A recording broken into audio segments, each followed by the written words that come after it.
Alia masuk ke keluarga suaminya dengan harapan, namun yang ia temukan hanya hinaan dan tawa yang merendahkan. Sampai akhirnya, luka itu menjadi kekuatannya untuk bangkit. Assalamualaikum warahmatullahi wabarakatuh. Sahabat Santi Story yang dirahmati Allah, di balik setiap kisah, pasti ada hikmah yang tersembunyi. Pelajaran yang bisa mengubah arah hidup kita. Kisah kali ini akan membuat hati bergetar, mata terbuka, dan jiwa terinspirasi. Sebelum kita mulai, yuk kuatkan silaturahim ini dengan menekan tombol like, subscribe untuk selalu mendapat kisah penuh hikmah berikutnya, dan share video ini agar manfaatnya tersebar luas, menjadi amal jariah bagi kita semua. Siap menyelami lautan hikmah? Mari kita mulai. Alia selalu merasa hidupnya sederhana, bahkan terlalu sederhana. Ia tumbuh dari keluarga yang hangat, tapi tidak pernah bergelimang harta. Ketika Raka datang melamarnya 2 tahun lalu, dengan senyum lembut dan kata-kata yang meyakinkan, Alia percaya bahwa cintanya lebih besar daripada jarak antara dunianya dan dunia keluarga Raka yang penuh kemewahan. Sejak hari pertama menikah, Alia mencoba sebaik mungkin menjadi istri yang patut dibanggakan. Ia bangun paling pagi, menyiapkan sarapan untuk Raka, merapikan rumah, lalu berangkat bekerja paruh waktu di sebuah butik kecil. Tidak pernah sekalipun ia keberatan. Baginya, kebahagiaan Raka adalah prioritas. Namun, memasuki keluarga besar Raka tidak semudah yang ia bayangkan. Rumah mertua, tempat mereka sementara tinggal sebelum rumah mereka selesai direnovasi, selalu tampak berkilauan. Kristal di ruang tamu, sofa mahal, karpet impor, dan aroma ruangan yang selalu mirip hotel bintang 5. Setiap sudut terasa seperti pameran kemewahan. Alia berdiri kikuk pada minggu-minggu awal tinggal di sana. Ia berjalan pelan, takut menyentuh barang yang mungkin harganya sama dengan setahun gajinya. Namun, senyum tetap ia paksakan demi menghormati keluarga Raka. Sayangnya, Bu Ratna, ibu mertua yang selalu tampil sempurna dengan perhiasan emas dan parfum mahal, tak pernah benar-benar melihat Alia sebagai bagian dari keluarga.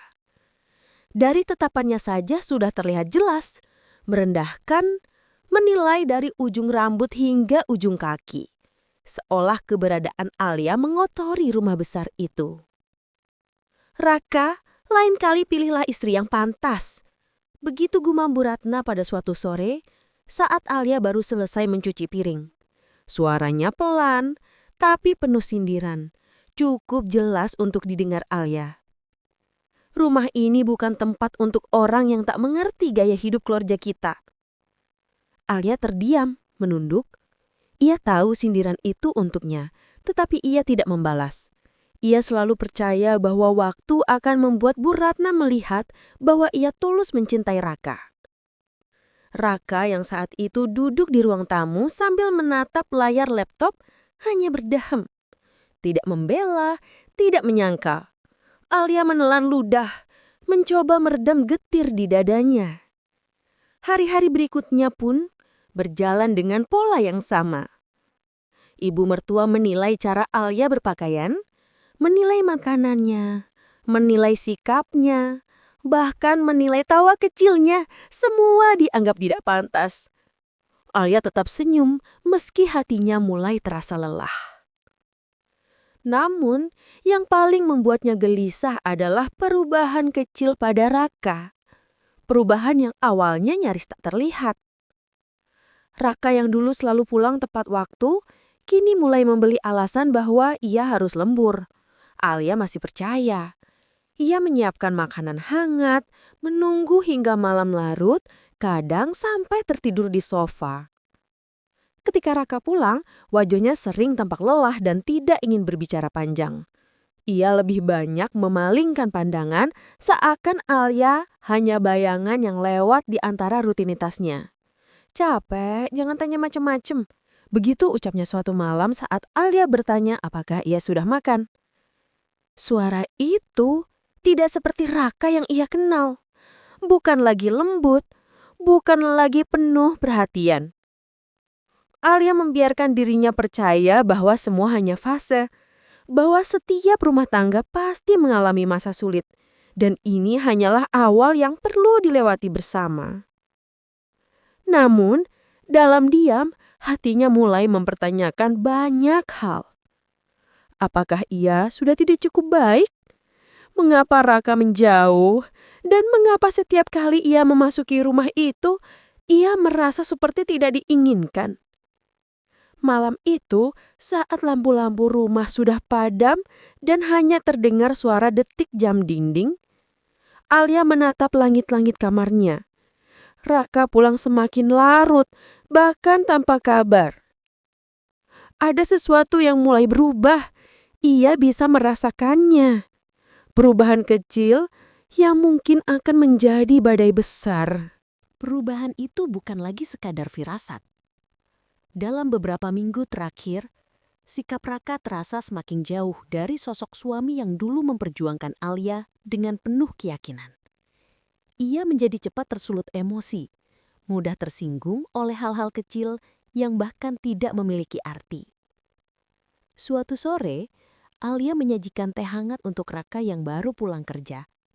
Lelaki itu terlihat kelelahan, tapi raut wajahnya lebih mirip seseorang yang menyimpan sesuatu yang berat. Atau mungkin sedang menyembunyikan sesuatu. "Teh mas, kamu pasti capek," ucap Alia lembut. Namun, Raka justru menatapnya datar. "Alia, kamu nggak harus selalu repot-repot gini," katanya sambil melepas dasi. "Aku cuma butuh tenang." Alia mengangguk. Meski hatinya terasa tertusuk pilu, suara Raka kini terdengar berbeda, dingin, seolah menciptakan jarak yang tak terlihat. Dalam beberapa hari berikutnya, Raka semakin sering pulang larut dan memberi alasan yang nyaris sama. Kerjaan kantor menumpuk, rapat mendadak, atau harus menemui klien. Tetapi Alia melihat sesuatu yang janggal pada pesan-pesan di ponselnya. Setiap kali notif berbunyi, Raka buru-buru mengambil ponselnya dan mematikan layar tanpa memberi Alia kesempatan melihat. Alia tidak ingin menuduh, tidak ingin menyimpan fitnah di kepalanya. Ia hanya mencoba memahami, meski cemas menempel di dada. Di tengah kegelisahan itu, muncul masalah lain yang membuat hatinya semakin tertekan. Ibu mertua semakin memperketat pengawasannya terhadap hal-hal kecil yang Alia lakukan. Puncaknya terjadi ketika mereka makan malam bersama keluarga besar. Meja panjang itu dipenuhi makanan mewah, lilin aromaterapi, dan gelas-gelas kristal yang memantulkan cahaya lampu gelantung. Semua tampak sempurna, kecuali perasaan Alia yang terasa semakin menyempit. Bu Ratna tiba-tiba meletakkan sendoknya dengan suara yang cukup keras. Semua kepala menoleh ke arahnya. "Alia, Ibu lihat pengeluaran bulan ini melonjak. Kamu beli apa saja? Atau memang kamu terbiasa menghabiskan uang begitu saja?" Alia terbekat. Ia bahkan sudah berhemat sampai menahan keinginannya sendiri demi tidak membebani siapapun. "Saya hanya beli kebutuhan rumah, Bu. Beras, sayur, dan sedikit bahan dapur yang mulai habis," jelas Alia hati-hati. "Sedikit? Buktinya tagihannya besar. Jangan-jangan kamu memang tidak tahu cara mengatur keuangan keluarga berada. Maklum, asalnya..." Ia berhenti. Namun semua orang tahu kemana arah kalimat itu. Suasana meja mendadak senyap. Alia menggenggam jemari di bawah meja, mencoba tetap tenang. Alia berharap Raka akan bicara, membelanya, memberi kejelasan kepada keluarganya bahwa semua hanya salah paham. Namun kenyataan berkata lain. Raka bahkan tidak melihat ke arah Alia.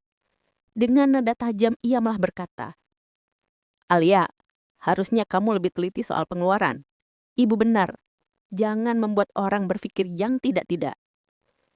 Kata-kata itu menusuk lebih dalam daripada semua hinaan Bu Ratna. Alia menunduk, menahan pecahnya hati. Di hadapan keluarga besar, ia seolah menjadi pesakitan yang layak disalahkan. Beberapa anggota keluarga lain saling berbisik. Tatapannya memandang Alia dengan penilaian yang tidak pernah ia minta. Malam itu selesai dengan dingin. Tak ada permintaan maaf. Tak ada penjelasan. Hanya tatapan kosong dan langkah kaki Raka yang menjauh tanpa menoleh sedikit pun. Di kamar, Alia duduk di tepi ranjang sambil memegang perutnya yang bergolak oleh emosi. Ia menatap pintu yang tertutup rapat, menunggu Raka masuk dan menjelaskan semuanya. Namun, suaminya memilih duduk lama di ruang tamu seakan keberadaan Alia membuat rumah terasa sempit. Dalam kesunyian itu, Alia merasakan luka kecil mulai menumpuk. Luka yang tidak terlihat, tetapi terasa membakar dari dalam. Walaupun hatinya retak, ia memilih tetap bertahan. Bukan karena ia lemah, tetapi karena ia masih percaya pada pernikahannya. Percaya bahwa badai ini hanya sementara, dan Raka suatu hari akan kembali menjadi lelaki yang ia kenal dulu. Namun semakin hari, semakin jelas bahwa retakan itu tidak lagi kecil. Retakan itu mulai membelah hal-hal yang dulu mereka jaga bersama. Tanpa Alia sadari, rumah tangganya perlahan menuju sesuatu yang jauh lebih gelap. Sejak pertengkaran kecil yang dipelintir menjadi kesalahan besar di mata keluarga Raka, suasana rumah terasa semakin menetan. Alia merasakan bahwa setiap langkahnya diawasi, setiap geraknya dicatat, dan setiap kesalahpahaman, sekecil apapun, akan langsung menjadi bahan omongan. Yang tidak ia tahu, semua itu bukan sekadar perasaan. Bu Ratna benar-benar mulai menjalankan rencana tersembunyi. Perempuan itu tidak pernah menerima Alia sejak hari pertama. Baginya, Alia tidak memiliki apa-apa yang pantas dibanggakan. Tidak kaya, tidak terpandang, tidak bergengsi. Dan kini, dengan sikap Raka yang mulai berubah, Bu Ratna melihat celah untuk mempercepat kehancuran rumah tangga putranya. Ia mulai membisikkan kata-kata halus namun beracun kepada saudara-saudaranya. Mengatakan bahwa Alia bukan istri yang baik, tidak tahu berterima kasih, dan hanya memanfaatkan Raka. Perlahan, semua orang di keluarga itu melihat Alia dengan kacamata Bu Ratna. Tetangga-tetangga sekitar pun tidak luput dari permainan ini. Ada seorang ibu tetangga bernama Sri yang merasa risih melihat keluarga kaya seperti keluarga Raka memiliki menantu sederhana seperti Alia. Kecemburuan itu berubah menjadi kesempatan ketika Bu Ratna dengan senyum manis namun penuh maksud mulai dekat dengannya. "Kasihan Raka," ucap Bu Ratna suatu siang saat berbincang di teras rumah dengan Bu Sri. "Anak saya itu terlalu baik, tapi istrinya entahlah. Kadang saya lihat Alia pulang dari luar seperti habis bertemu seseorang." Bu Sri langsung mendongak dengan mata nyala. Ia memang hobi menyebarkan gosip. "Seseorang? Maksudnya laki-laki lain, Bu?" Bu Ratna hanya mengangkat alis, pura-pura tidak ingin mengkonfirmasi. Padahal itulah umpan yang ingin ia lempar. Sejak saat itu, tabar yang tidak pernah terjadi mulai tumbuh liar seperti api kering di ladang kering. Alia sering dijemput lelaki. Ada lelaki sering cari dia di dekat butik. Alia mungkin tidak setulus yang terlihat. Padahal kenyataannya, lelaki yang dimaksud hanyalah kurir toko yang sudah lama langganan. Seseorang yang sering membantu Alia mengangkat barang berat saat pesanan butik datang. Mereka bahkan hampir tidak pernah berbincang, sekedar salam sopan. Tapi bagi mulut orang yang suka iri dan telinga yang suka sensasi, cerita itu berubah wujud menjadi hal yang mengerikan. Alia mulai merasakan perubahan sikap orang-orang sekitar. Ada tatapan yang mengiris. Ada bisikan yang tiba-tiba berhenti ketika ia lewat. Ia tidak mengerti apa yang terjadi. Suatu sore ketika ia baru tiba di rumah, seorang tetangga muda menyapanya dengan suara yang terdengar aneh, seperti sedang menahan rasa ingin tahu dan rasa iba sekaligus. "Kak Alia, hati-hati ya," katanya lirih. Alia terdiam. "Hati-hati dengan apa?" Perempuan itu menggigit bibir, lalu menggeleng. "Tidak apa-apa, maaf Kak." Ia pergi dengan cepat meninggalkan Alia yang semakin bingung. Di dalam rumah, suasana tidak lebih baik. Bu Ratna kini memperhatikan setiap gerak Alia dengan tatapan mencurigai, seakan menunggu kesalahan terjadi. Saat Alia memasak, Bu Ratna berdiri di belakangnya. Saat Alia mencuci baju, Bu Ratna memeriksa satu persatu. Dan yang paling menyakitkan, Raka mulai berubah menjadi seseorang yang percaya pada setiap bisikan ibunya. Suatu malam, Raka pulang lebih awal dari biasanya. Alia merasa sedikit lega, berharap mereka bisa berbicara dari hati ke hati. Namun harapan itu runtuh saat ia melihat ekspresi suaminya. Raka memandangnya seperti memandang seseorang yang menyembunyikan kebohongan besar. "Alia," Raka menarik nafas panjang. "Ibu bilang kamu sering pergi tanpa izin." Alia terbelalak. "Tanpa izin? Mas, aku kerja, belanja kebutuhan rumah, itu saja." "Dan ada yang bilang kamu dekat dengan laki-laki?" Raka lanjutkan dengan suara yang dingin. Alia napas tercekak. Dunia seakan berhenti. "Mas, itu tidak benar. Siapa yang bilang begitu?" Raka tidak menjawab. Ia hanya menatap Alia lama, seolah mencari kebenaran di wajahnya. Alia mendekat, mencoba menjelaskan lebih lanjut, namun Raka mundur setengah langkah. Gerakan kecil itu membuat hati Alia serasa dirembukan. Sejak kapan Raka menjaga jarak darinya? Sejak kapan ia memandang istrinya sendiri dengan curiga? Alia akhirnya hanya bisa terdiam. Tidak ada yang bisa dibuktikan selain kata-katanya sendiri. Dan dalam keluarga ini, kata-kata Alia tidak pernah cukup. Ia merasa seperti dikelilingi bayangan hitam yang datang dari segala arah.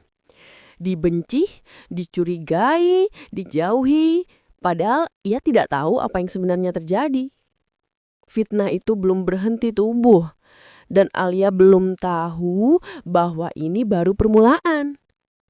Sementara di ruang tamu, Bu Ratna tersenyum kecil, puas melihat retakan yang ia buat semakin melebar. Perubahan itu tidak lagi samar. Tidak lagi bisa Alia anggap sebagai kesibukan kerja atau tekanan pikiran. Raka benar-benar menjauh, sedikit demi sedikit. Seperti seseorang yang sengaja meninggalkan ruang kosong di antara mereka. Awalnya hanya percakapan yang semakin pendek, lalu menjadi sering menghindar. Hingga akhirnya, Raka memutuskan tidur di kamar tamu. Alia tidak pernah lupa malam ketika ia mendapati Raka sedang memindahkan bantal dan selimut. "Mas, kamu mau tidur di sana?" tanya Alia. Suaranya gemetar. Raka tidak menoleh. "Aku butuh ruang sendiri. Kita sama-sama lagi banyak pikiran." "Pikiran atau kamu marah sama aku?" Alia memberanikan diri. Raka diam terlalu lama sebelum menjawab. "Alia, jangan mulai lagi." Kata "lagi" itu membuat dada Alia terasa sesak. Selama ini, ia tidak pernah memulai apapun selain mengajak bicara. Karena ia ingin hubungan mereka membaik. Tapi bagi Raka, keinginan Alia memperbaiki keadaan justru dianggap masalah. Malam itu, pintu kamar tamu tertutup dengan suara yang terdengar seperti gadis pemisah pertama dalam pernikahan mereka. Perlakuan Raka semakin berubah. Setiap kali ibunya berbicara, Raka selalu memihaknya tanpa berpikir panjang. Seakan pendapat Bu Ratna adalah kebenaran mutlak. Bahkan ketika tuduhannya jelas tidak masuk akal, Raka tetap memandang Alia dengan kecurigaan. Pernah suatu pagi, Alia baru saja selesai mencuci baju ketika Bu Ratna masuk dapur sambil memegang selembar kain. "Alia, kamu cuci baju Raka pakai pemutih lagi ya? Itu baju kerja mahal." seru Bu Ratna sambil mengangkat kemeja putih yang memang tampak lebih kusam. Alia menggalang cepat. Tidak, Bu. Saya cuci seperti biasa, tidak pakai pemutih. Jangan bohong, bentak Bu Ratna. Alia menelan ludah. Saya tidak berani melakukan itu, Bu. Sudah. Bu Ratna memotong. Rata, kemari. Raka datang tergesa, dan begitu melihat wajah ibunya yang penuh amarah, ia langsung mengambil kesimpulan. Alia, kamu bagaimana sih? Ibu sudah bilang, hati-hati dengan baju kantor saya. Alia berusaha menjelaskan.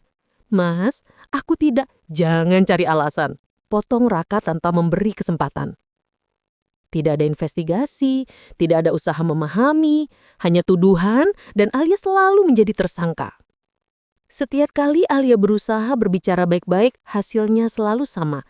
Ia yang disalahkan. Mas, kenapa akhir-akhir ini kamu berubah?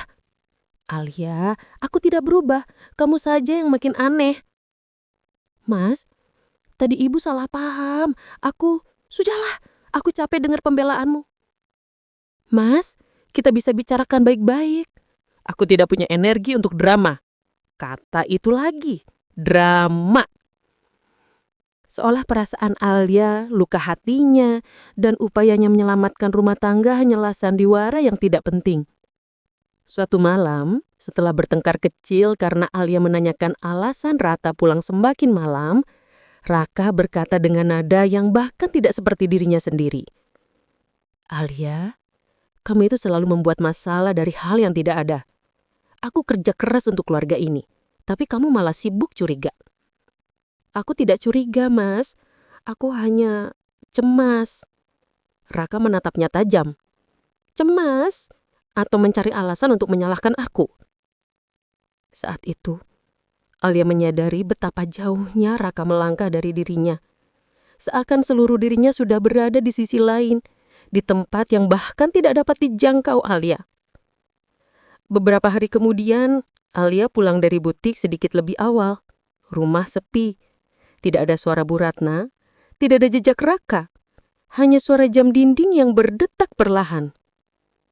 Ia masuk kamar untuk merapikan tempat tidur. Di meja samping ranjang, ia melihat ponsel Raka tergeletak. Layarnya menyala menampilkan notifikasi pesan baru dari kontak yang namanya tidak ia kenal. Alia tidak berniat mengintip, tapi tulisan itu terlalu jelas untuk diabaikan. Sudah siap tinggalkan dia. Napas Alia tercekam, tangannya gemetar, ruangan terasa berputar. Sejenak ia berharap itu hanya pesan salah kirim, atau bercanda, atau apapun selain kenyataan yang tersirat dalam kalimat itu. Namun di dasar hatinya, Alia tahu. Semua perubahan Raka, semua jarak, semua tatapan dingin, mungkin inilah jawabannya. Pagi itu seharusnya seperti pagi-pagi sebelumnya. Alia bangun lebih dulu, menyiapkan sarapan, dan mencoba menjaga rutinitas agar hatinya tetap stabil meski pikirannya kacau. Ia masih belum berani menyinggung pesan misterius di ponsel Raka. Takut jawaban yang keluar akan menghancurkannya lebih cepat dari yang ia duga. Namun ketenangan yang rapuh itu pecah ketika suara Bu Ratna menggema dari ruang tamu. Nanti siang semua keluarga kumpul di rumah, jangan ada yang telat. Nada suaranya tegas, bahkan terdengar peluh kemarahan yang disamarkan. Alia yang sedang mencuci piring berhenti sejenak. Ia menengok, mencoba memahami apa yang sedang terjadi. Tidak lama kemudian Bu Ratna menghampirinya dengan raut wajah yang sulit dibaca, campuran antara puas dan gelap. "Kamu ikut nanti," ucapnya dingin. Alia mengangguk pelan. "Ada acara apa, Bu?" "Hanya rapat keluarga." Jawaban itu singkat, tapi tatapan Bu Ratna begitu tajam, seakan menyimpan sesuatu yang lebih besar dari sekadar rapat. Alia mencoba menenangkan diri, berusaha percaya bahwa mungkin ini hanya pertemuan biasa. Tetapi hatinya menolak percaya. Ada sesuatu yang tidak beres. Ia bisa merasakannya di udara. Menjelang siang, rumah mulai didatangi anggota keluarga besar Raka.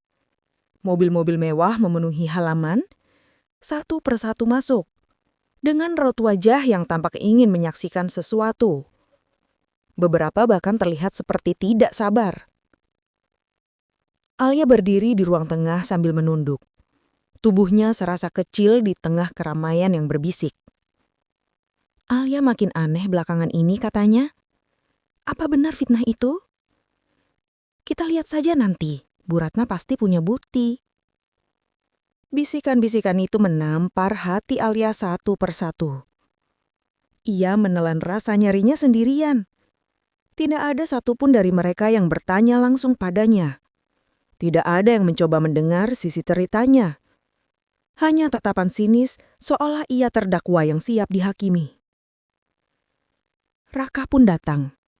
Lelaki itu berdiri jauh dari Alia, seakan tidak ingin ada asosiasi apapun dengannya. Ketika mata mereka bertemu, Alia berharap Raka memberi sedikit kehangatan, sedikit pemahaman. Namun yang ia dapat hanya tatapan kosong yang tidak lagi mengenalinya.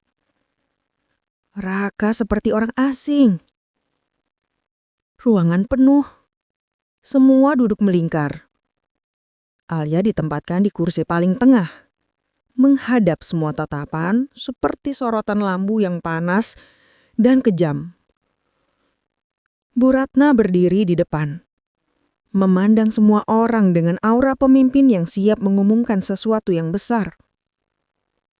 Suasananya aneh, tegang, seperti semua sedang menunggu hukuman dijatuhkan. Alia mulai gelisah. Tangannya berkeringat dingin. Ia berulang kali menarik napas panjang untuk menahan gemetar. Bu, bisiknya perlahan. Sebenarnya ada apa ini? Bu Ratna tidak menjawab. Ia hanya menoleh sekilas, memberi senyum tipis yang tidak membawa ketenangan. Justru seperti isyarat bahwa Alia sebaiknya bersiap untuk sesuatu yang menyakitkan. Salah satu Tante Raka berdaham. Ratna, ayo jelaskan. Dari tadi kami penasaran. Semua mata kini mengarah pada Bu Ratna. Alia merasakan seluruh tubuhnya menegang. Bu Ratna menghela napas panjang, lalu berkata dengan suara lantang dan jelas. Hari ini kita berkumpul untuk membahas sesuatu yang sangat penting mengenai rumah tangga Raka dan Alia. Alia menunduk, jantungnya memukul-mukul tulang rusuknya. Kata membahas itu terdengar seperti awal dari badai. Tatapan merendahkan dari keluarga besar semakin tajam, melahap setiap ruang di sekelilingnya. Membuat Alia merasa semakin kecil, semakin sendirian. Ia belum tahu apa yang akan terjadi. Tapi firasatnya mengatakan, hari ini sesuatu akan runtuh. Pagi itu, rumah keluarga besar Raka mendadak penuh manusia. Ruang tamu yang biasanya hanya digunakan saat acara-acara besar, kini ramai oleh suara sandal bersentuhan dengan lantai marmer, bisikan-bisikan tajam, serta aroma parfum mahal yang menusuk hidung. Alia berdiri di tengah ruangan, tidak mengerti apa yang sedang berlangsung. Namun getaran tidak nyaman sudah terasa sejak ia menginjakkan kaki di teras. Ia mencoba tersenyum ketika beberapa kerabat lewat, tapi hanya dibalas lirikan mencibir. Ada yang langsung membalik wajah, ada pula yang menutup mulut sambil menahan tawa, seolah kehadirannya hanyalah lelucon. Di sisi lain ruangan, Bu Ratna berdiri dengan kebanggaan yang sulit dijelaskan. Ia mengenakan kebaya modern berwarna merun yang dipadukan dengan perhiasan emas tebal, membuatnya tampak seperti pusat dari sebuah pertunjukan. Di sekelilingnya, beberapa keluarga besar terlihat menunggu, seperti penonton yang menanti adegan puncak drama yang sudah direncanakan. Alia melirik ke arah Raka yang berdiri tak jauh dari ibunya. Raka tidak menatapnya sama sekali. Pria yang dulu pernah memanggil namanya dengan penuh kasih, kini menunduk, Jari-jarinya saling menggenggam, wajahnya kaku, seolah berharap hari itu cepat berlalu tanpa ia harus bersuara. Sebelum Alia sempat mendekat atau bertanya, Bu Ratna menepukkan tangan keras-keras. Suara tepukan itu menggetarkan udara dan membuat semua orang terdiam. Lalu ia maju selangkah ke depan. Matanya menatap Alia seperti menatap sesuatu yang kotor. "Baik semuanya, kita mulai sekarang," serunya lantang. Alia tersentak, dadanya berdebar kencang. Bu Ratna meliriknya dengan senyum sinis yang sulit dilupakan. "Kamu Alia, berdiri di situ saja, jangan kemana-mana." Alia patuh. Meski jantungnya seakan merosot ke dasar perut, ia tetap mencoba berdiri tegak. Beberapa sepupu Raka mulai berbisik-bisik. Ada yang menahan tawa, ada yang membelalakan mata seolah mereka sudah tahu sesuatu yang besar akan terjadi. Lalu Bu Ratna mengangkat dagunya dan berteriak. Suara itu menggema, menabrak setiap dinding ruangan, menusuk telinga, dan memecahkan hati Alia dalam 1 detik. "Suamimu akan jatuhkan talak 3 hari ini." Ia mengatur napas, lalu melanjutkan dengan nada yang lebih tajam. "Kamu miskin, kamu bukan level kami." Tawa meledak serempak di seluruh ruangan. Ada yang menempuk bahu satu sama lain sambil mencibir. Ada yang pura-pura menutup mulut sambil berkata, "Sudah kuduga dari awal." Ada juga yang langsung menatap Alia dari atas ke bawah, seolah menilai seorang gadis lugu yang nekat masuk ke dunia yang salah. Alia membeku. Suara-suara itu datang bertubi-tubi seperti gelombang yang menenggelamkan. Kok bisa-bisanya dia nikah sama keluarga kita? Dari awal sudah tidak pantas. Cah, memalukan sekali. Tubuh Alia bergetar hebat. Bukan karena takut, tetapi karena dihina di depan begitu banyak orang tanpa sedikitpun kesempatan untuk membela diri. Ia menatap Raka, memohon tanpa kata. Namun Raka tetap menunduk. Tak ada usaha untuk mendekat. Tak ada kata, "Jangan begini." Tidak ada apapun. Rasanya seperti ditinggalkan di medan perang tanpa senjata, sementara musuh mengeroyok dari segala arah. Alia menelan ludah yang terasa pahit. Tenggorokannya mengering. Lututnya goyah.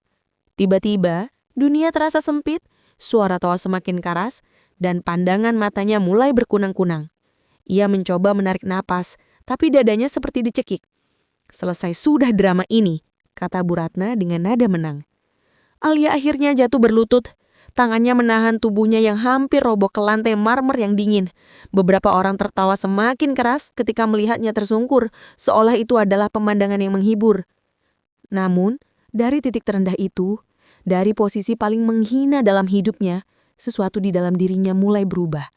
Air matanya tidak lagi sekedar tanda kesedihan. Ada bara kecil yang menyala. Luka itu dalam, tapi di baliknya muncul kekuatan yang tak pernah ia sadari. Ia mengangkat kepalanya perlahan, menatap mereka satu persatu.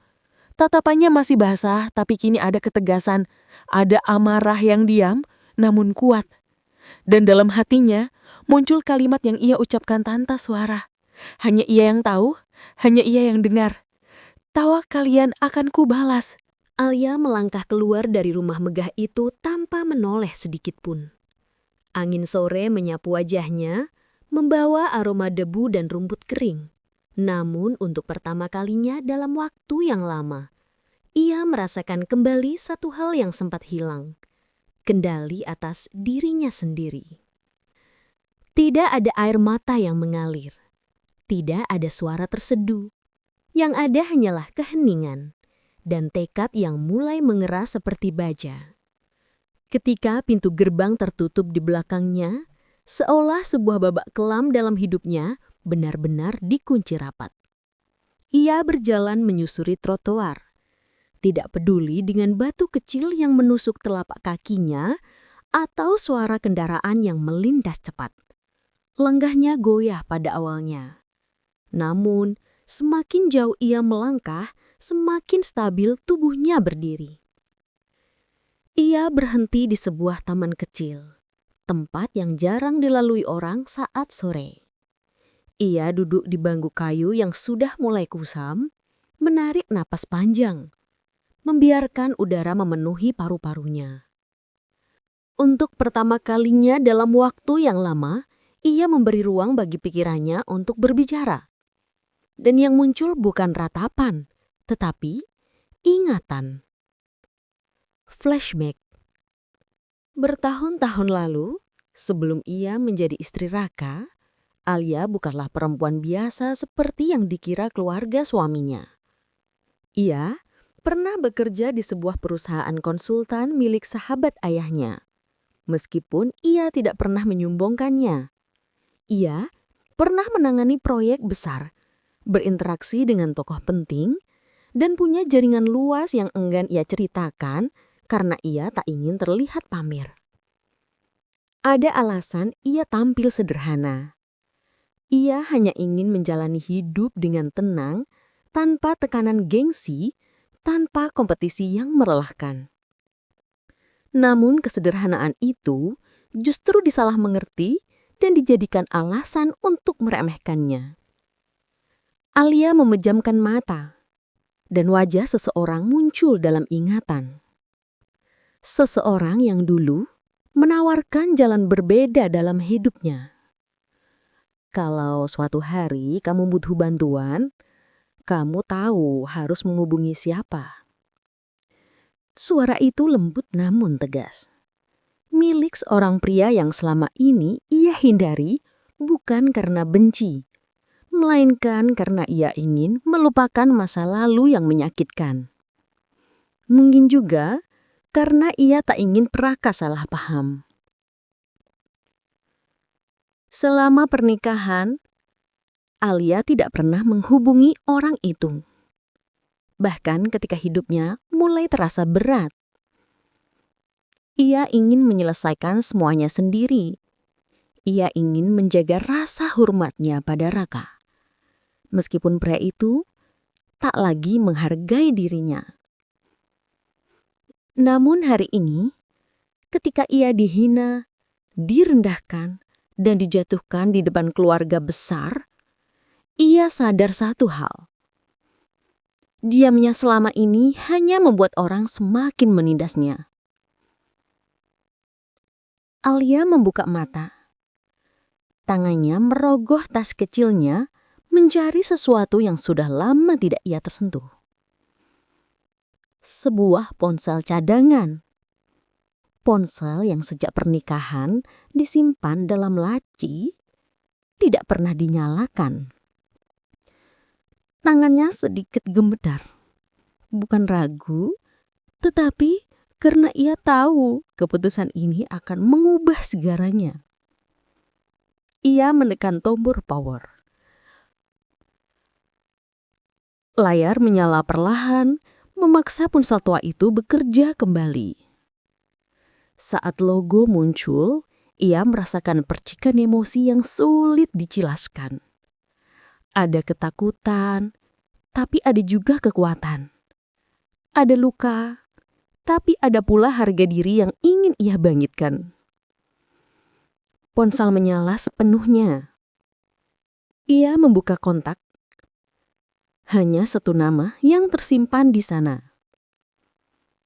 Ardian. Nama itu muncul seperti pintu yang tidak pernah ia ketuk lagi. Ia menatapnya lama, sangat lama, hingga matanya terasa panas. Sebelum ia menekan tombol telepon, ia menarik napas panjang. Sudah cukup aku dipermalukan. Gumamnya lirih. Aku sudah terlalu lama diam. Ia menekan ikon telepon. Deru nada sambung terdengar. Setiap detik terasa seperti ayunan pisau tajam. Menegangkan, menakutkan, namun menguatkan. Seseorang di ujung sana mengangkat. Suaranya langsung memenuhi telinga Alia, dalam dan familiar. Alia duduk di sebuah kafe kecil yang tersembunyi di sudut kota. Tempat yang dulu sering ia datangi saat masih bekerja sebelum menikah. Aroma kopi yang hangat menyambutnya, Tetapi kali ini bukan untuk menenangkan hati, melainkan sebagai saksi dari awal kebangkitannya. Di meja depannya, sebuah laptop tua terbuka bersama tumpukan kertas, beberapa flash disk, dan map-map yang warnanya sudah memudar. Semua itu dulu ia simpan rapi, berharap tak pernah perlu digunakan lagi.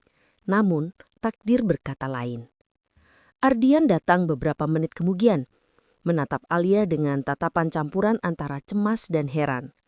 Pria itu mengenakan kemeja sederhana, namun sikapnya menunjukkan pengalaman dan kewibawaan yang tak bisa disembunyikan. "Alia, sudah lama sekali?" "Ya," jawab Alia tenang, "terlalu lama." Ardian duduk, memperhatikan meja yang dipenuhi dokumen. "Kamu menghubungi aku setelah menghilang bertahun-tahun. Aku tahu sesuatu besar pasti terjadi." Alia tidak menjawab dengan keluhan atau air mata. Ia malah membuka salah satu map dan mendorongnya ke arah Ardian. "Ini alasan aku kembali padamu." Ardian membuka map itu. Alisnya naik perlahan. "Ini laporan transaksi atas nama keluarga Raka?" Alia mengangguk tanpa ragu. "Korupsi internal, penggelapan dana yayasan, dan manipulasi pajak.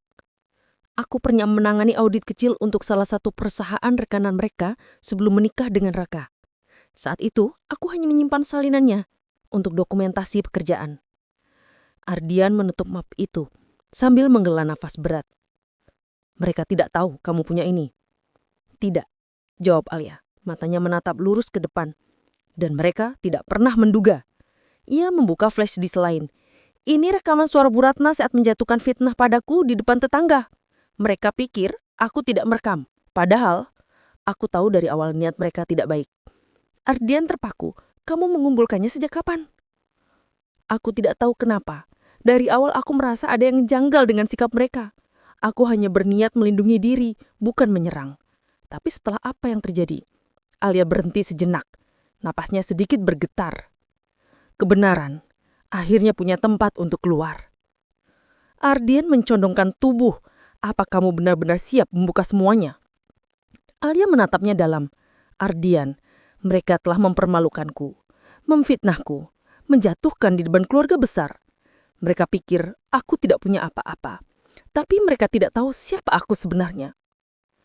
Ia menekan beberapa file di laptop, membuka dokumen-dokumen yang tersimpan rapi dengan label yang sistematis. Ada bukti transfer mencurigakan, laporan palsu, hingga nama-nama yang selama ini terlibat. Ardian menggeleng pelan, setengah terkesan, setengah prihatin. "Kalau kamu mau, dengan semua data ini, keluarga mereka bisa runtuh." Alia menarik nafas dan bersandar. "Aku tidak menginginkan balas dendam dengan cara merusak hidup orang lain. Tapi aku juga tidak akan membiarkan mereka terus menginjak harga diriku." Ia membuka map terakhir yang membuat Ardian terdiam cukup lama. Itu adalah dokumen warisan. Bukan sembarang warisan. Surat itu menyatakan bahwa Alia adalah ahli waris tunggal dari seorang tokoh penting di dunia bisnis. Pamannya, pemilik sebuah perusahaan besar yang selama ini merahasiakan identitas keluarganya demi keamanan. Ketika pamannya meninggal, Alia menerima warisan dalam bentuk kepemilikan saham dan aset besar. Tetapi ia memilih menyimpannya rapat-rapat agar bisa hidup sederhana dan jauh dari konflik. Ardian menghembuskan napas panjang. "Alia, kalau keluarga Raka tahu kamu adalah pemilik 15% saham di perusahaan yang bekerja sama dengan grup mereka." Alia menyatap tipis, tanpa kesombongan. Hanya ketenangan dari seseorang yang tidak lagi takut. Mereka akan benar-benar menyesal. Ia merapikan semua dokumen itu, memasukkan ke dalam tas. "Aku tidak akan bergerak ke kapal. Aku hanya mengumpulkan yang perlu. Ketika waktunya tiba, bukan aku yang akan menjatuhkan mereka." Ardian menggernyik. "Lalu siapa?" Alia berdiri pelan. Matanya tajam, namun tetap lembut seperti dulu. "Kesalahan Marka sendiri." Ia menatap pintu kaca kafe melihat bayangannya memantul. Perempuan yang terlihat rapuh beberapa jam lalu, kini menatap balik dengan kekuatan yang baru. "Aku hanya menyiapkan cerminnya, biar mereka melihat sendiri apa yang selama ini mereka lakukan." Dengan langkah mantap, Alia meninggalkan kafe itu. Tas berisi rahasia besar yang dapat mengguncangkan kehidupan keluarga Raka tergantung di bahunya. Ia tidak terburu-buru, tidak gegabah. Diamnya kini bukan kelemahan. Diamnya adalah peringatan. Diamnya adalah badai yang sedang membangun kekuatan. Diamnya adalah awal dari kebenaran yang akan menggulung semua kebohongan. Dan untuk pertama kalinya sejak kehancuran itu, Alia merasa dirinya kembali utuh. Perubahan itu tidak datang seperti gempa besar yang langsung menghancurkan segalanya. Ia datang perlahan, halus, nyaris tidak terlihat. Tetapi dampaknya merayap masuk ke setiap sudut kehidupan keluarga Raka. Awalnya, hanya satu berita kecil yang muncul di media bisnis lokal. Perusahaan rekanan keluarga Raka sedang diselidiki karena dugaan ketidakwajaran laporan keuangan. Banyak yang mengira itu hanya masalah sepele, sesuatu yang cepat diselesaikan. Namun, beberapa hari kemudian, laporan kedua muncul. Lalu laporan ketiga. Dan tiba-tiba, nama perusahaan milik keluarga Raka ikut disebut sebagai pihak yang terkait. Kesalahan kecil berubah menjadi retakan besar yang tidak bisa ditutup lagi. Di ruang kerja Raka, suasana tegang terasa seperti kabut pekat. Beberapa berkas menumpuk, telepon terus berdering, dan pesan WhatsApp masuk tanpa henti dari klien, investor, dan rekan bisnis. Raka, ini serius. Kalau audit benar, proyek kita bisa dihentikan, ujar salah satu kolega melalui telepon. Raka mengusap wajahnya. Aku sedang menyelidikinya, ini pasti salah paham. Namun dalam hatinya, ia tahu masalah ini bukan sekadar salah paham. Ada sesuatu yang mengalir seperti racun dari masa lalu yang tak ia sentuh, dan kini menggorogoti fondasi hidupnya. Yang lebih membuatnya gelisah, setiap kali ia mencoba menggali informasi, selalu saja ada dokumen atau data yang mengarah pada kesalahan manajemen keluarga mereka sendiri. Seolah ada orang yang tahu letak semua kelemahan mereka. Seolah seseorang sedang mengarahkan cahaya tepat pada bagian paling gelap dari keluarga mereka. Di rumah, Bu Ratna mulai kehilangan kesombongan yang dulu memenuhi setiap kata-katanya. Ia sering menerima telepon sambil bergerak gelisah ke sana kemari. Tidak mungkin, itu pasti fitnah. Keluarga kami tidak mungkin terlibat hal seperti itu. Namun tergesa-gesanya, paniknya menunjukkan bahwa ia mulai melihat bayangan kebenaran yang tak bisa ia elakkan. Sementara itu, anggota keluarga besar yang dulu menertawakan Alia mulai menjaga jarak. Mereka tidak berani mempublikasikan foto bersama keluarga Raka. Tidak ada lagi unggahan pesta mewah. Tidak ada undangan arisan keluarga. Mereka diam karena takut terseret. Kesunyian itu terasa seperti hantaman paling memalukan bagi mereka yang dulu keras dan penuh superioritas. Di sisi lain, Alia menyaksikan semua itu dari jauh, bukan dengan tawa puas, bukan dengan dendam membara. Ia hanya mengamati dalam ketenangan yang baru ia miliki. Duduk di meja kerjanya, ia membuka laptop dan membaca perkembangan kasus. Ardian mengirimkan laporan-laporan terbaru. Perusahaan rekanannya mulai dicurigai, dan sebagian besar data yang kamu berikan mulai menarik perhatian auditor independen, tulis Ardian dalam pesannya. Alia mengetuk meja dengan ujung jarinya. Ia tidak pernah berniat menjerumuskan mereka. Ia hanya memberikan kebenaran pada pihak yang kompeten. Kebenaranlah yang bekerja. Ia memegang kendali tanpa siapapun menyadari bahwa ialah yang berada di balik awal semua ini. Ia membiarkan sistem berjalan. Yang salah akan kelihatan, yang kotor akan terungkap, tanpa ia perlu bersuara. Raka aslinya duduk di ruang kerjanya dengan perasaan kacau yang tidak pernah ia rasakan sebelumnya. Ia memijit keningnya, mencoba mengingat kembali kapan hidupnya mulai berbelok. Dan anehnya, pikirannya kembali pada Alia. Alia yang dulu lembut, Alia yang pernah ia sakiti, Alia yang tinggalkan rumah tanpa menoleh. Alia yang memiliki sesuatu yang tak ia pahami. Ia berdiri mendadak. Ia harus menemukan Alia, bukan karena cinta, itu sudah lama ia abaikan. Namun karena instingnya mengatakan bahwa Alia tahu sesuatu. Alia menyimpan sesuatu. Dan mungkin perempuan itulah yang menjadi satu-satunya jalan untuk memahami kehancuran yang mulai menelan keluarganya. Namun ketika ia mulai mencari, jejak Alia tidak mudah ditemukan. Nomor teleponnya tidak aktif, alamat emailnya berubah. Dan saat ia menanyakan pada beberapa mantan rekan kerja Alia, kebanyakan hanya menjawab singkat. Dia memang pintar. Kamu tidak tahu siapa sebenarnya istrimu dulu. Jawaban itu membuat Raka merinding. Ia merasa sesuatu yang besar sedang terungkap, dan ia sudah terlalu terlambat untuk menghentikannya. Sementara itu, Alia berdiri di depan gedung tinggi milik pamannya. Gedung yang dulu ia jauhi karena tidak ingin memanfaatkan warisan. Namun, hari ini ia masuk dengan langkah mantap. Di pintu depan, satpam mengenalinya dan langsung memberi hormat tanpa bertanya. "Selamat datang kembali, Bu Alia." Ia mengangguk kecil. Bukan karena bangga, tetapi karena sadar inilah waktunya mengambil kembali identitas yang selama ini ia sembunyikan. Ia tidak lagi ingin bersembunyi. Ia tidak lagi ingin diam. Tawa mereka dulu adalah pisau. Tapi sekarang, diamnya Alia adalah badai. Dan badai itu mulai menghancurkan perlahan. Angin sore itu terasa berbeda, lebih dingin, lebih berat. Seperti membawa pesan yang hanya mampu dimengerti oleh hati yang pernah terluka sedalam yang dialami Alia. Di rumah besar keluarga Raka, suasana yang dulu dipenuhi gelak tawa sombong kini berubah hening. Tak ada lagi tamu berdatangan, tak ada pesta, tak ada suara musik dari ruang tengah. Bahkan lampu gantung mewah yang biasa menyala terang kini dipadamkan sebelum malam benar-benar turun, seakan mereka ingin bersembunyi dari dunia luar. Bu Ratna duduk di ruang keluarga dengan wajah pucat. Tangan yang dulu gemar menunjuk dan meremehkan, kini bergetar tanpa kendali. Telepon genggamnya terus berbunyi. Wartawan, rekan arisan, kerabat jauh, semuanya ingin tahu apakah kabar tentang penyelidikan keuangan itu benar. Ia menutup telepon demi telepon.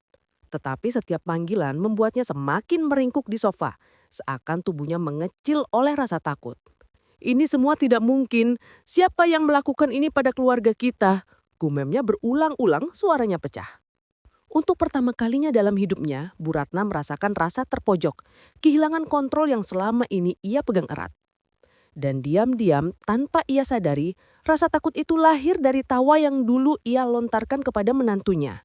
Raka pulang larut malam dalam keadaan berantakan. Biasanya, ia masuk rumah dengan penuh percaya diri. Tetapi malam itu langkahnya berat, menyeret. Seperti kaki yang membawa beban tak kasat mata. Begitu melihat ibunya, ia langsung duduk di sampingnya. "Bu, kita harus bicara," katanya pelan. Bu Ratna menoleh, matanya memerah. "Raka, kamu harus perbaiki semua ini. Reputasi keluarga kita, bisnis kita." "Ini tidak mudah," jawab Raka, suaranya lebih lelah dari sebelumnya. "Ada bukti-bukti kuat. Auditor menemukan banyak hal yang tidak bisa kita bantah." Hening merayap di antara mereka. Lalu Bu Ratna berbisik keras, penuh ketakutan. "Ini semua pasti karena perempuan itu kan?" Raka terdiam. Nama itu tidak disebut, tetapi keduanya tahu siapa yang dimaksud. Alia. Mereka saling bertukar pandang, dan untuk pertama kalinya Raka merasakan sesuatu yang menusuk dadanya. Penyesalan. Ia ingat bagaimana Alia dulu menangis sendirian, menahan malu saat dihina di depan keluarga besar.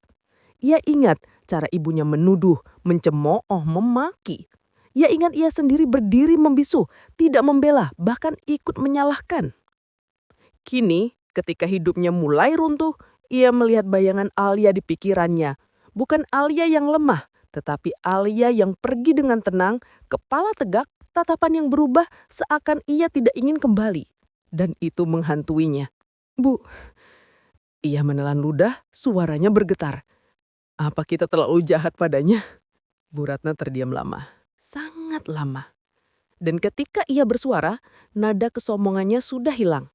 Aku hanya ingin yang terbaik untukmu." Dengan merendahkan istriku? Dengan menghinanya? Dengan fitnah yang tidak jelas? Bu Ratna terdiam, tak punya jawaban. Raka mengusap wajahnya, menahan marah dan sesal yang membuncah sekaligus. Itu bukan salahnya. Kalaupun dia balas dendam, kita yang memulai. Kalimat itu membuat Bu Ratna gemetar. Untuk pertama kalinya ia melihat bayangan Alia bukan sebagai musuh, tetapi sebagai konsekuensi. Di sisi kota lain, Alia berdiri di balkon apartemen sementara yang ia sewa. Angin malam meniup rambutnya lembut, kontras dengan badai yang sedang terjadi di keluarga mantan rumah tangganya. Ia mendapat kabar terbaru dari Ardian yang mengirimkan laporan perkembangan penyelidikan. Semua berjalan tanpa perlu ia dorong lebih jauh. Alia membaca pesan itu lalu meletakkan ponselnya. Ia tidak kesenyum, tidak tertawa puas. Ada ketenangan dalam dirinya, tetapi bukan kebahagiaan. Alia tidak ingin mereka hancur, ia hanya ingin kebenaran terungkap. Tetapi ketika tawa itu dulu menusuk hati terdalamnya, ia berjanji satu hal. Mereka akan merasakan apa yang mereka lakukan padaku. Dan kini, tanpa ia melakukan tindakan kejam apapun, janji itu terpenuhi. Sebuah mobil berhenti di depan gedung apartemen. Raka turun dari mobil itu. Ia menatap ke atas, seakan bisa menemukan Alia hanya dengan pandangan. Jantungnya berdegup cepat, tangannya mengepal. Ada 1000 kata yang ingin ia sampaikan, namun ia tidak tahu mana yang harus ia ucapkan dulu. Ia hanya tahu satu hal. Ia perlu bertemu Alia. Ia perlu meminta maaf. Ia perlu mengerti. Ia berjalin masuk lobi, tetapi satpam menghalangi. Maaf Pak, akses harus dengan izin penghuni. Nama penghuni yang saya cari, Alia, istri saya. Ucap Raka cepat. Satpam itu menatapnya bingung. Maaf Pak, beliau sudah memberikan instruksi agar tidak menerima tamu yang tidak terdaftar. Raka terdiam. Alia sengaja menghapus aksesnya. Ia sengaja menutup pintu. Untuk pertama kalinya dalam hidupnya, Raka merasakan bagaimana rasanya ditinggalkan. Tanpa penjelasan, tanpa kesempatan membenarkan diri. Seperti yang pernah ia lakukan pada Alia. Ia menunduk, menarik napas panjang, lalu mundur perlahan. Air matanya jatuh, bukan karena rumah tangganya, tetapi karena ia baru mengerti nilai seseorang setelah ia kehilangan segalanya. Bu Ratna di rumah terus memandangi cermin. Ia melihat wajahnya sendiri. Wajah yang dulu keras, tegas, penuh keyakinan dan kebanggaan. Kini yang tampak hanyalah ketakutan. Ia teringat hari ketika ia berdiri di depan keluarga besar dan berteriak, "Kamu miskin, bukan level kami." Dan kini perlahan ia menyadari, kehormatan bukan ditentukan oleh harta, tetapi oleh sikap dan hati. Dan ia tidak memiliki keduanya. Di balkon apartemen, Alia berdiri menatap kota. Lampu-lampu kota berkelip seperti bintang yang jatuh dari langit. Namun bukan pemandangan itu yang memenuhi pikirannya.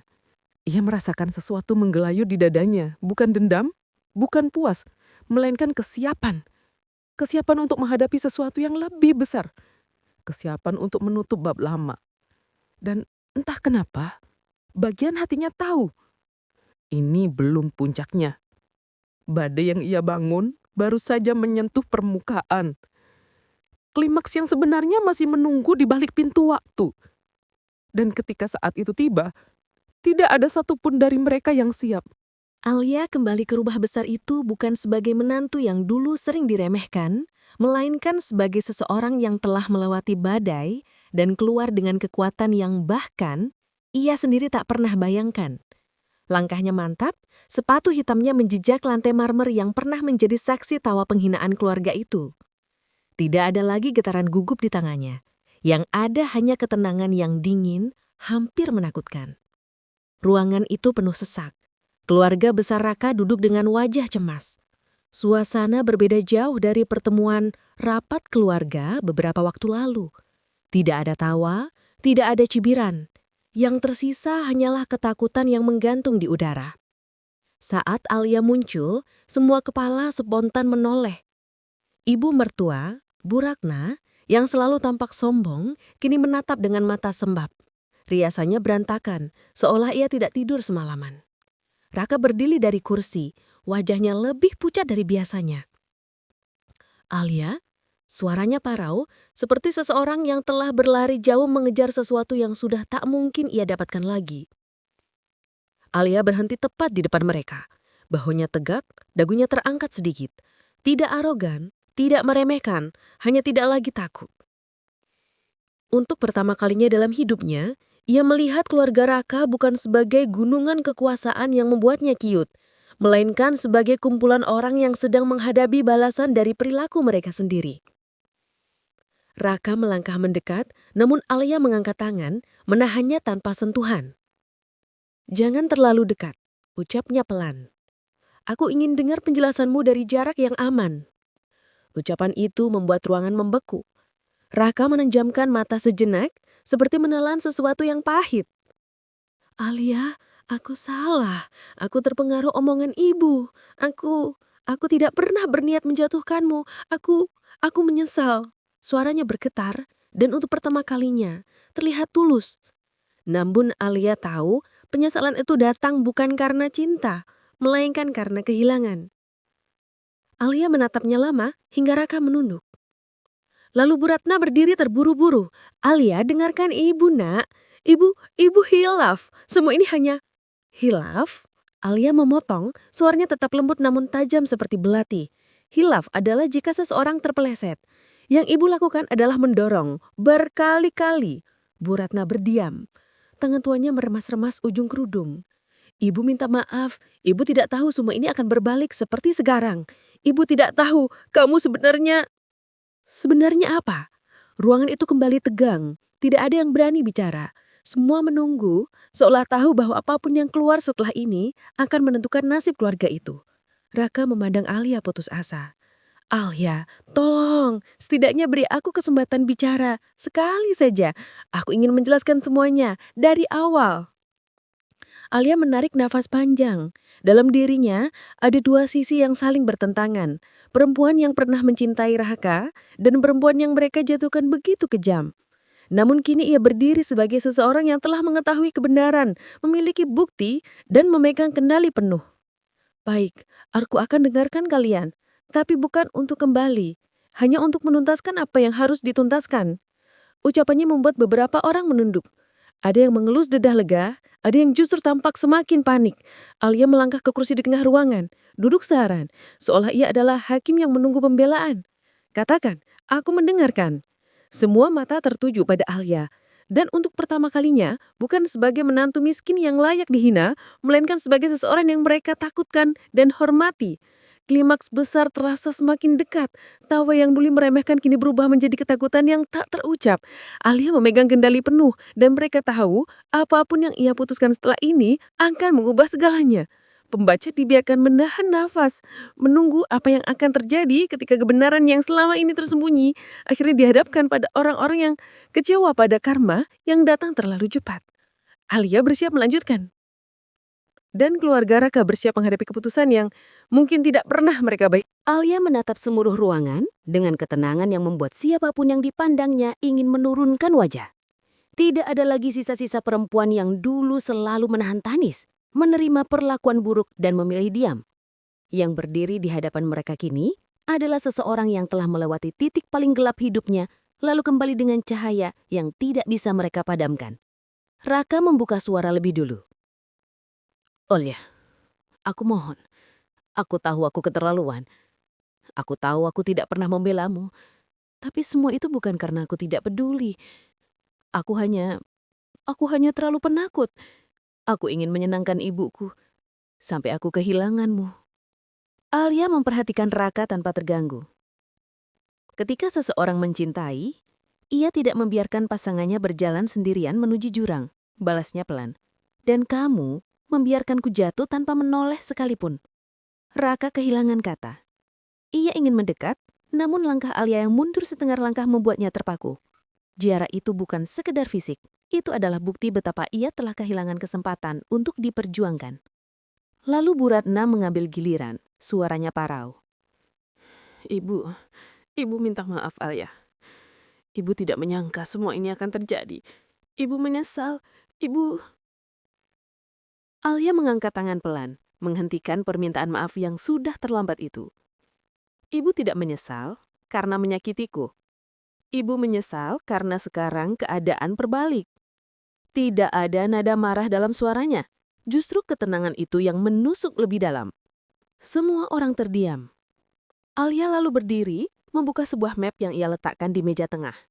Di dalamnya ada bukti-bukti fitnah, rekaman suara, foto-foto manipulasi keluarga Raka, serta dokumen tentang posisi Alia sebagai ahli waris salah satu perusahaan besar. Informasi yang selama ini tidak pernah ia gunakan, bahkan ketika hidupnya direndahkan. Aku tidak datang untuk menghancurkan siapapun, katanya. Tapi aku tidak akan membiarkan nama baikku diinjak lagi. Semua bukti ini sudah siap masuk ke tangan yang tepat. Polisi, perusahaan, atau publik. Tergantung bagaimana kalian memilih bersikap hari ini. Wajah Bu Ratna memucat. Raka menelan ludah keras-keras. Sebagian keluarga mulai saling berbisik panik. Alia menutup map perlahan. Tapi jika kalian berhenti menyakitiku dan membiarkanku pergi dengan damai, aku akan memilih jalan tenang.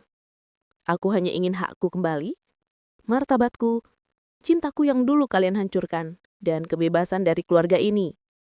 Raka terisak pelan, suaranya patah.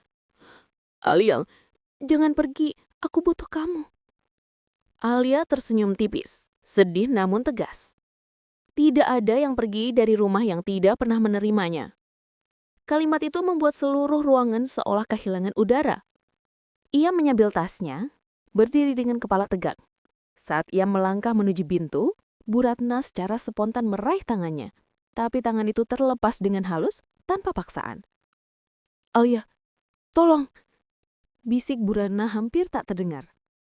Alia menoleh sedikit. Hidup memberi kita dua pilihan, menjadi alasan seseorang hancur atau menjadi alasan seseorang bertahan. Ibu memilih yang pertama, dan sekarang ibu sedang merasakan akibatnya. Raka jatuh berlutut, air mata menetes tanpa ia pedulikan. Aku mencintaimu, Alia. Alia tersenyum samar, sedih namun tegas. Kalau dulu kamu mengatakannya, dunia kita mungkin berbeda. Ia melangkah keluar, meninggalkan rumah itu. Tidak dengan kemarahan, tidak dengan dendam, melainkan dengan pembebasan. Angin sore menyentuh wajahnya, seolah menyambut keputusan besar yang akhirnya ia ambil. Beberapa minggu berlalu, keluarga Raka berjuang membersihkan nama mereka dari masalah yang mereka buat sendiri. Raka kehilangan pekerjaan, Bu Ratna kehilangan pengaruhnya. Kehidupan mereka merosot diam-diam, tanpa Alia perlu menyentuh apapun. Mereka dihukum oleh sesuatu yang tidak bisa ia kendalikan, karma yang bekerja tanpa kompromi. Sementara itu, Alia mulai membangun kembali hidupnya. Ia kembali bekerja, memanfaatkan kemampuan yang pernah ia kubur demi pernikahan yang ternyata tidak layak dipertahankan. Ia perlahan menemukan kembali dirinya, mimpinya, dan ketenangannya. Suatu sore, ia berdiri di teras apartemen barunya memandang langit yang sedang berubah warna. Tangannya memegang secangkir teh hangat, dan untuk pertama kalinya dalam waktu lama, hatinya terasa penuh bukan oleh kesedihan, tetapi oleh kebebasan dan rasa syukur. Ia membisikkan sesuatu pada dirinya sendiri seolah menyimpulkan perjalanan panjangnya. Aku tidak perlu membalas untuk menang. Kadang cukup berdiri tegak dan pergi dari tempat yang salah.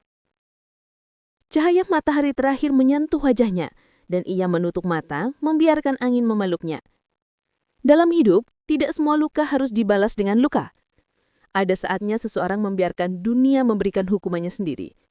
Ketika kita diperlakukan tidak adil, kita bisa memilih untuk tenggelam dalam dendam atau bangkit dengan martabat. Alia menunjukkan bahwa kekuatan paling besar bukan berasal dari balas dendam, melainkan dari keberanian untuk pergi, melindungi diri, dan mencintai diri sendiri. Dan pada akhirnya orang yang pernah meremehkan akan belajar bahwa merendahkan orang lain tidak pernah membawa kemenangan, karena takdir selalu menemukan caranya sendiri untuk menegakkan keadilan. Kita tidak pernah benar-benar kalah selama kita masih punya nyali untuk bangkit dan tidak lagi mengizinkan siapapun merusak damai di hati kita.